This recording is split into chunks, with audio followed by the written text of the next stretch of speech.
qui lui surveillaient. De tout temps, le prophète alayhi salatu wassalam a été admiré, que ce soit par ses partisans, ses ennemis ou juste par des observateurs neutres. Voici quelques témoignages d'hommes et de femmes. Benjamin Smith a dit: il était César et le pape réunis à un seul être.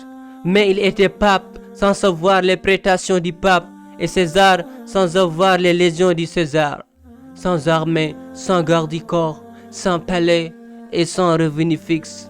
S'il y a un homme qui a le droit de dire qu'il règne par la volonté divine, ce serait Mohammed, puisqu'il a tout le pouvoir sans en avoir les instruments ni les supports.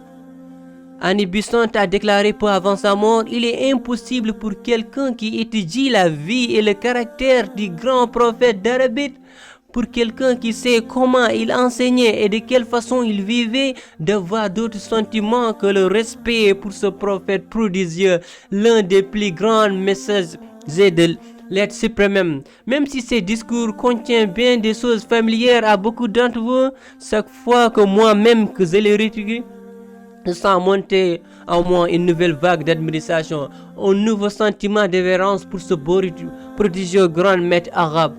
Alphonse de Lamartine a dit: si la grandeur du destin, la petitesse des moyens et l'immensité des réussites sont les trois mesures du génie de l'homme, qui osera comparer humainement un grand homme de l'histoire moderne à Mohammed?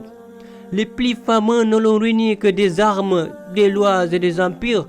Ils n'ont fondé que quelque chose que des puissances matérielles écroulées souvent avant eux.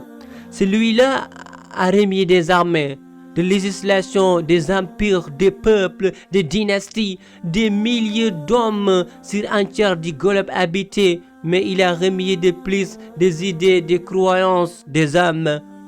Sa longanimité dans la victoire, son ambition toute d'idées et nullement d'empire, sa prière sans fin, son triomphe après le tombeau atteste plus qu'une imposture, une conviction.